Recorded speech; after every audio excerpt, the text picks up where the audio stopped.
देवी और सज्जनों, नमस्कार। मेरा नाम आरजे रोहित है, रेडियो सिटी 91.1 एफएम से। और मुझे बहुत खुशी हो रही है बताते हुए कि आज हमारे साथ में स्पेशल गेस्ट हैं डॉक्टर दीपक सैनी। डॉक्टर साहब, आपका स्वागत है रेडियो सिटी पर। जो भी ये लोग इंटरव्यू देख रहे हैं उन्हें मैं बताना चाहूंगा, doctor Deepak Saini knee arthritis and joint replacement specialist हैं शेल्बी हॉस्पिटल जयपुर में। नाम आपने सुना ही है। और डॉक्टर दीपक सैनी, सबसे पहले क्या कहना चाहेंगे आप? स्वागत है इस इंटरव्यू में। सबसे पहले थैंक यू वेरी मच। और रोहित, पूरा जयपुर आपको सुनता है तो अरे सर, तो हमारी आवाज भी पूरा जयपुर सुनेगा और लोगों को बेनिफिट मिलेगा। बिल्कुल। जो लोग भी ये व्यूअर्स ऑल ओवर द ये वीडियो देखेंगे उनको बहुत कुछ जानने को मिलेगा, स्पेशली नी आर्थराइटिस के बारे में। सर, जो मेन टॉपिक है उसके ऊपर आऊं मैं, उससे पहले लोगों को बताना चाहूंगा कि जब हम इस इंटरव्यू की रिसर्च कर रहे थे तो कुछ चीजें हमें पता चली आपके बारे में, बड़ी इंटरेस्टिंग है। डॉक्टर दीपक सैनी, दोस्तों, आफ्टर एमएस आपने अटेंड करी है advance fellowship in USA and Germany. अब आप में ये बहुत बड़ी बात है, एक प्राउड वाली बात है। लेकिन यहाँ पर एक सवाल बनता है सर, मैं जानना चाहूंगा स्पेशल स्किल्स आपने सीखी वहां पर जयपुर के लोगों के लिए, स्पेशल जो हमारे लोकल पेशेंट्स हैं उनके लिए कैसे हेल्पफुल रहती है, उनकी उनके इलाज में ये कैसे मददगार है? रोहित, आज से 5 या 10 साल पहले मैक्सिमम लोग जयपुर से या राजस्थान से घुटनों का इलाज करवाने के लिए अहमदाबाद, मुंबई या जी दिल्ली जाते थे। जी जी। उसी कड़ी में मैं इसको बोलता हूँ कि अब वो समय आ गया है लास्ट 2 साल से कि अब अहमदाबाद, मुंबई और दिल्ली के लोग अब जयपुर आने लगे हैं ऑपरेशन करवाने के लिए। देखिए, आप अपनी नॉलेज आप पूरी दुनिया से कलेक्ट करते हैं और अपने लोगों पे इम्प्लीमेंट करते हैं तो बड़ा प्राउड महसूस होता है और आपके लोग उससे बहुत बेनिफिट होते हैं तो बहुत ही आनंद आता है। तो ये बिल्कुल, मेरी बड़ी उपलब्धि है इस मेरी स्किल का। Thank you so much sir. जी पॉसिबल हो पाया आप लोगों की वजह से। मेन टॉपिक है आज का हमारा नी अर्थराइटिस। लेकिन इस सवाल पे आने से पहले मैं जानना चाहूंगा कि जब आपके पास कोई पेशेंट आता है, जी। सबसे ज्यादा कॉमन प्रॉब्लम पेशेंट को क्या होती है? किस तरह के केसेस आते हैं आपके पास? देखिए, ऑर्थोपेडिक में सबसे जो कॉमनेस्ट प्रॉब्लम है वो नी पेन एंड डिफॉर्मिटी। तो मैक्सिमम पेशेंट जो मेरे पास आते हैं, 100 में से 80 पेशेंट जो होते हैं वो नी और टेढ़ापन और डिफिकल्टी इन वॉकिंग के साथ आते हैं।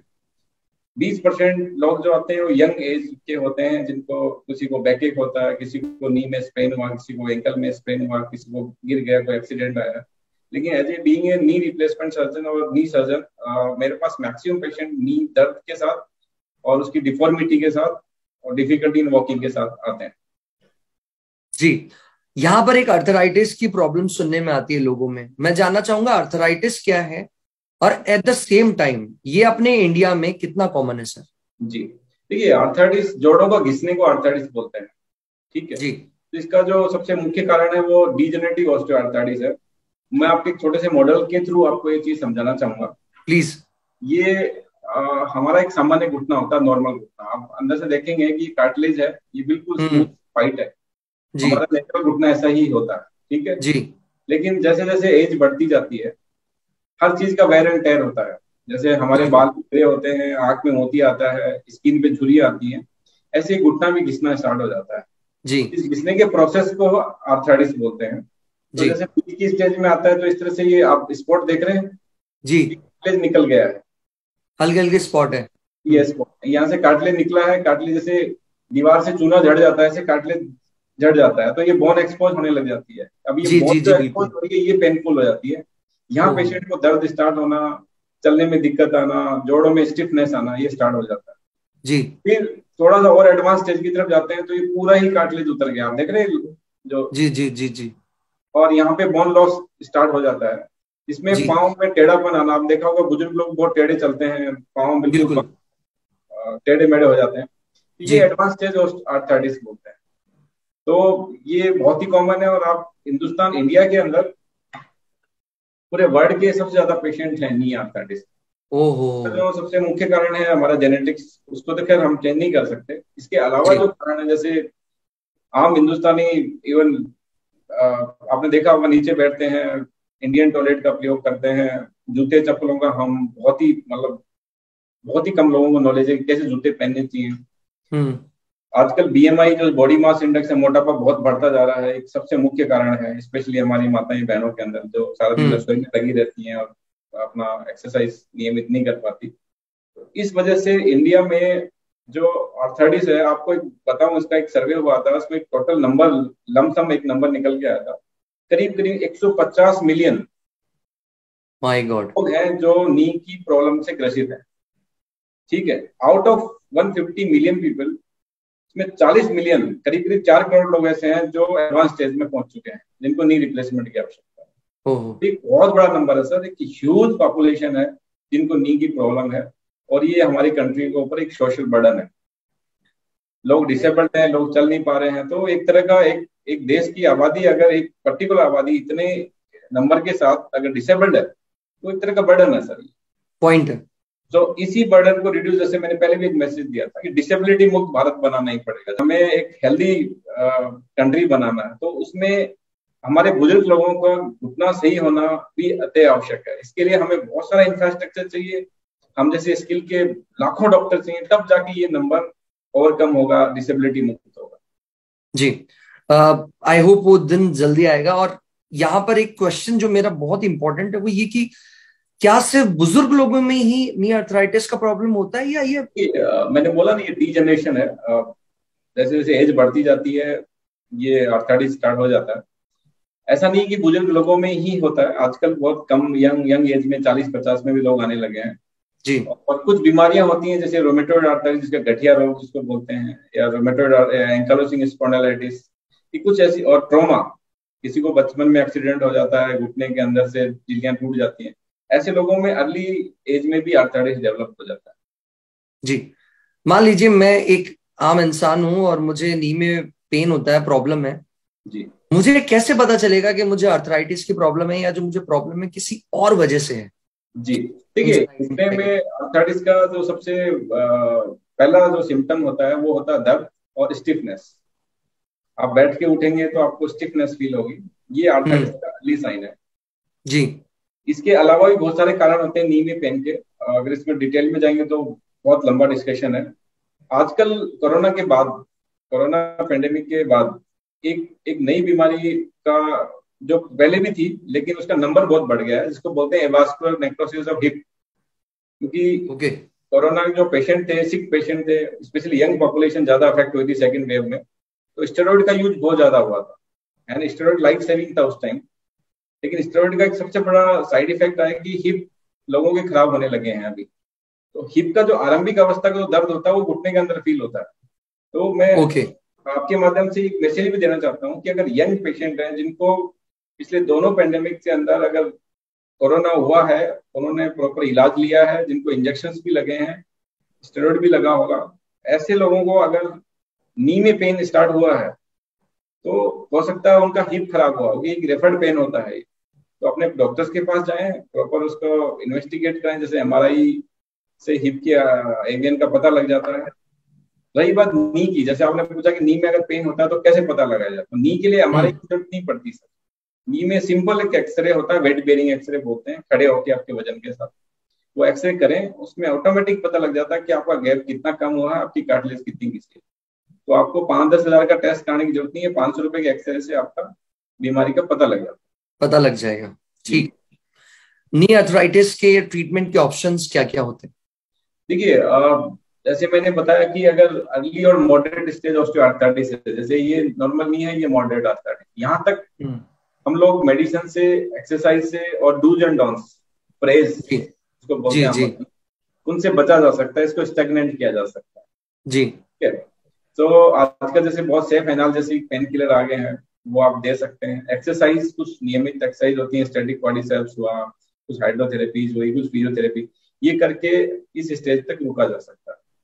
लेकिन जब आप एडवांस स्टेज में पहुंच जाते हैं, जहाँ पे कार्टिलेज पूरा खत्म हो गया, पाँव में टेढ़ापन आ गया, पेशेंट 5 कदम 10 कदम चलने में भी तकलीफ पा रहा हो, इस अवस्था में जो only treatment is knee replacement surgery, इसको घुटना प्रत्यारोपण सर्जरी बोलते हैं। जैसे ये पार्ट्स है, मैं इसको आपको आप दिखा रहे हो, बताता हूँ कि ये कैसे होता है ना। क्वेश्चन इसी के बारे में है कि भाई नी रिप्लेसमेंट सर्जरी परफॉर्म कैसे की जाती है जी, और कितना वक्त लगता है इसको परफॉर्म करने में? जी देखिए, knee replacement surgery it depends on your experience, right. सामान्य तौर पे जब कोई भी सर्जन नी रिप्लेसमेंट स्टार्ट करता है, और यूजुअली रूटीनली 1 घंटे 1.25 घंटे की ऑपरेशन होता है जी। लेकिन जैसे जैसे एक्सपीरियंस बढ़ता जाता है, जैसे हाई वॉल्यूम सर्जन होते हैं, जैसे मैं अभी 17-18 हजार ऑपरेशन कर चुका हूँ, और जी एलबी जैसे समुद्र से निकल के आया हूँ अहमदाबाद, तो पर डे 40 सर्जरी होती है। जी। तो मुझे ये 15 से 20 मिनट मैक्सिमम, 15 मिनट से ज्यादा नहीं लगता है इसके अंदर। वाह। और ये होता क्या है इसके बारे में मैं थोड़ा सा इस मॉडल से एक्सप्लेन करूंगा। सो मैंने अभी बताया था नी का, आपने देखा होगा नी की एक भ्रांति भी है कि नी रिप्लेसमेंट का मतलब होता है कि सभी हड्डियों को निकाल दो, नई आर्टिफिशियल जॉइंट डाल दो। ऐसा नहीं है। इसका मतलब होता है जो आपका कार्टिलेज घिस गया है, हाँ। तो उस कार्टिलेज को, जैसे ये नी है, हाँ। आर्थराइटिक नी, राइट? जी। कार्टिलेज है घिस गया है, ये नीचे वाला कार्टिलेज घिस गया है। हाँ। इसमें जस्ट इसको हटाते हैं, नीचे वाली बोन को सिर्फ 9 mm पे परपेंडिकुलर लॉन्ग से काटते हैं। हाँ।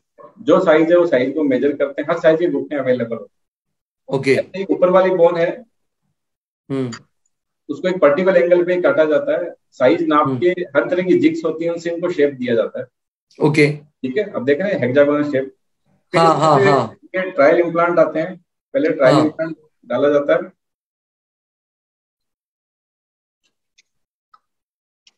और ट्रायल इम्प्लांट डाल के इस नी को पूरा चेक किया जाए, सब स्टेबल है, पूरा मूवमेंट आ रहा है, पेशेंट का पूरा फ्लेक्शन आ रहा है। फिर वो जो इम्प्लांट पैक्ड होते हैं स्टेराइल, को खुलते हैं और बॉन सीमेंट से चिपका दिया जाता है। इस पूरे प्रोसेस में 15 मिनट लगता है। आपको 15 मिनट लगता है क्योंकि आप मुझे एक्सपीरियंस। यहाँ पे एक क्वेश्चन मैं पूछना चाहूंगा आपसे, ये जो आपने इम्प्लांट्स दिखाए हैं, ये सर्जरी के बाद कितने वक्त तक रहते हैं, मतलब इंसान को बिना कोई टेंशन के? जी देखिए, नी रिप्लेसमेंट सर्जरी का जो ये इम्प्लांट है, ये प्रोस्थेसिस जो है, इसकी जो एवरेज एज पूरे वर्ल्ड के कम्युलेटिव डाटा के हिसाब से जो निकल के आया जी, वो है 21 ईयर का सर्वाइवल 94%। ठीक है, स्टैटिस्टिक्स के हिसाब से वो मैं समझाता हूँ। अगर 100 लोगों को रिप्लेसमेंट हुआ है, हाँ, और 21 साल तक वो चले, तो उसमें 94 लोग फिर भी और भी सर्वाइव करते हैं। तो इसका सर्वाइवल बहुत ही अच्छा है। हमारी सोसाइटी में बहुत सारी भ्रांतियां कि 5 साल में फेल हो जाता है, 4 साल में फेल हो जाता है। ऐसा नहीं है सर, ये 20 साल ही चलेगा, बट बहुत सारी केयर करनी पड़ती है। ऐसा नहीं कि आपने रिप्लेसमेंट करा लिया, आप जंपिंग कर रहे हैं, कूद रहे हैं, डांस कर रहे हैं, दौड़ रहे हैं, वो नहीं करना। जमीन पे बैठ रहे हैं, स्क्वाटिंग कर रहे हैं, इंडियन टॉयलेट यूज कर रहे हैं, ये चीजें करेंगे तो लाइफ कम होगी, नेचुरल लाइफ कम होगी। आपने को जो जॉइंट दिया उसको आपने खराब कर लिया, तो ये तो आर्टिफिशियल जॉइंट है। बिल्कुल। आप नियमित 4-5 किलोमीटर की वॉक करें, अच्छी डाइट लें, अपना वेट कंट्रोल रखें, हेल्दी इन्वायरमेंट में रहें, बोन का जो क्वालिटी है जिसको ऑस्टियोपोरोसिस बोल वो ना होने दें, तो ये लाइफ आराम से 20-25 साल चल जाते हैं। और 20-25 साल बहुत होते हैं सर। सर एक आदमी अगर 60 साल में या 70 साल में नी रिप्लेसमेंट करवाने आता है, तो मैं तो लाइफ टाइम मानूंगा इसको। तो वो अपनी पूरी नेचुरल पूरी लाइफ जी लेगा ना सर। हाँ, पूरी लाइफ जी लेगा। मैं तो पूरी लाइफ टाइम ही मानूंगा इसे एक तरीके से। यस। और ऐसा नहीं एक बार रिप्लेसमेंट हो गया तो उसको दोबारा नहीं कर सकते।